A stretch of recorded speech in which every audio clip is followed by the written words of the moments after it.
Hello and welcome to Ricky's Reviews, and this time we're going to check on a really AAA title. It is time for Far Cry 3.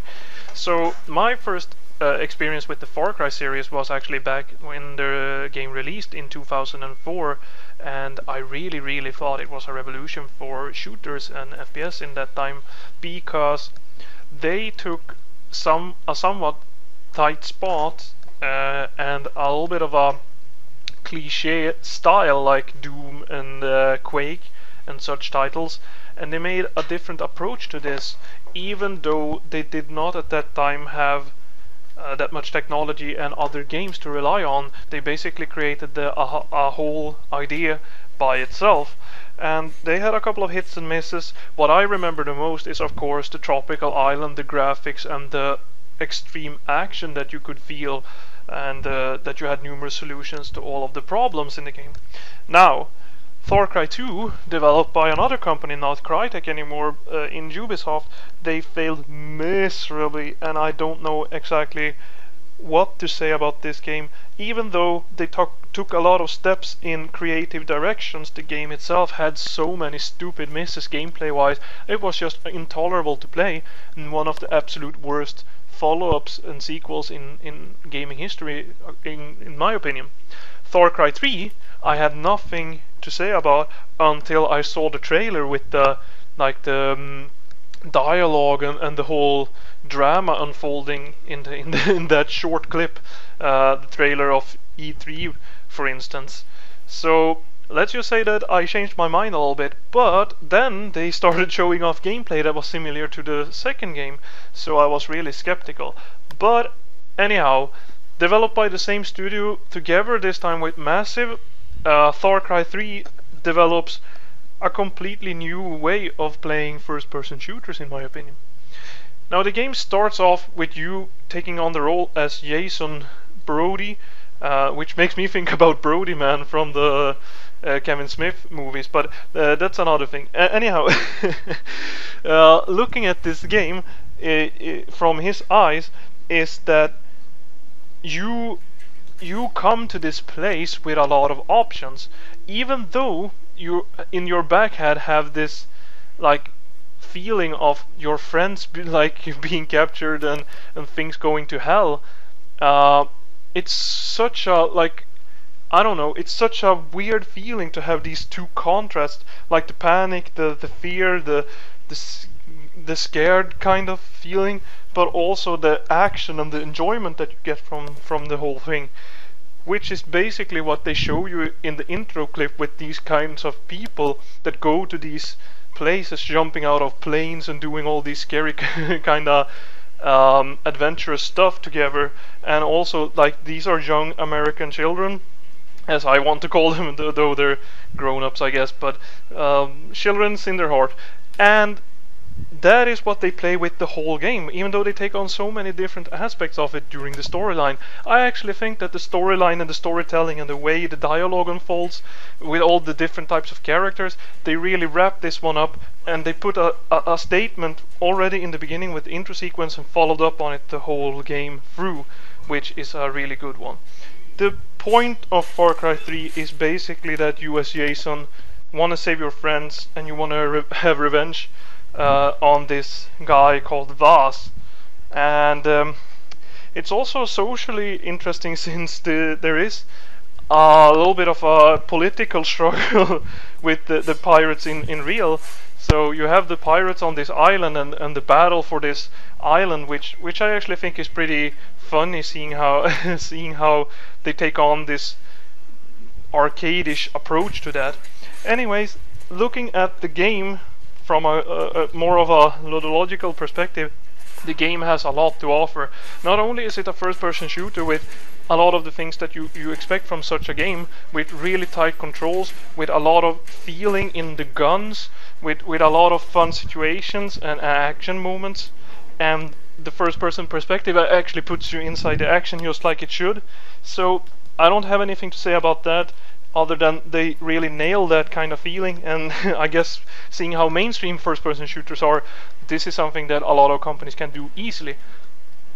But Far Cry 3 also has a couple of new things that they started developing in the second game of the series.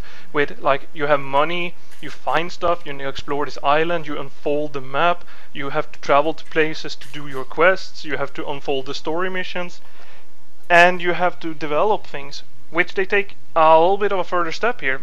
Back in a tropical island though, it's actually a lot more fun, and with a lot of the quests marked on your map easily, and with fast traveling options such as in Fallout, this actually becomes a lot better than it was before. Taking over camps and reducing the pirates' presence in the areas is also a lot of fun, which is much better than in the second game where you just got attacked from everything. Like even the grandmas wanted to kill you in that game.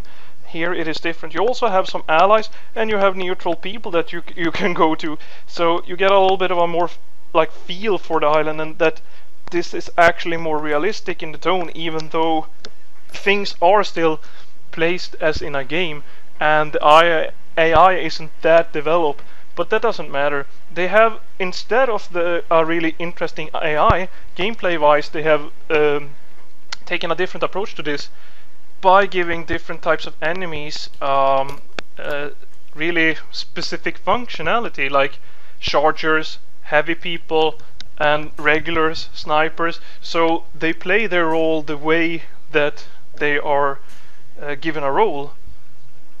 So that in itself makes the challenge pretty static, but if you mix all these together with the kind of level design that they have, I actually think it develops pretty good in this game. So in Far Cry 3 you don't only have these things that develop from Far Cry 2, but you also have some new elements, because it is a little bit of a role-playing game. I'd say that this is a first-person shooter with role-playing game elements, actually. You have crafting, because you have to increase your ammo pouches, you have to increase everything from weapons to ammunition to how much money you can hold, and to do this you have to craft, and to do that you have to hunt animals and pick up loot to get more money. So overall it's like a RPG with a lot of item management, and this is a lot of fun. Also you can level up your character by placing out a lot of skills, which gives you more tools to actually do things in the game and play out your role differently depending on what you choose to do as Jason Brody.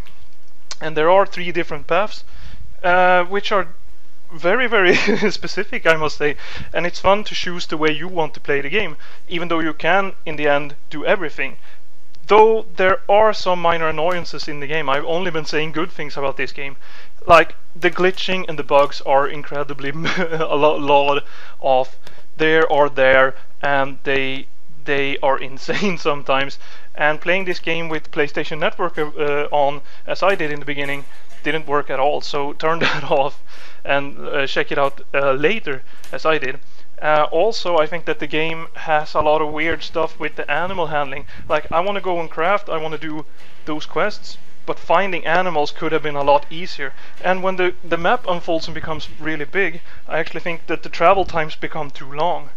The side quests, they become repetitive, and also in the end the main story isn't that well developed. I told you that the telling and the storytelling and the main theme, those are there and they're acquired really well, but the main story doesn't tell anything in the end, not for me at least.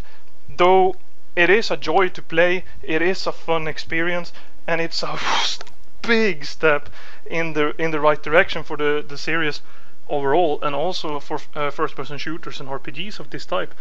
And it is fun to see that they try and mix things out. Gameplay-wise, I actually think that there's so much to get here, and even if you don't want to do the whole story, even if you don't want to do all the side quests or whatever, there's just things to explore and entertain you, even for that kind of money. So play together with someone, finish it off, or just buy it when it's cheaper in the box.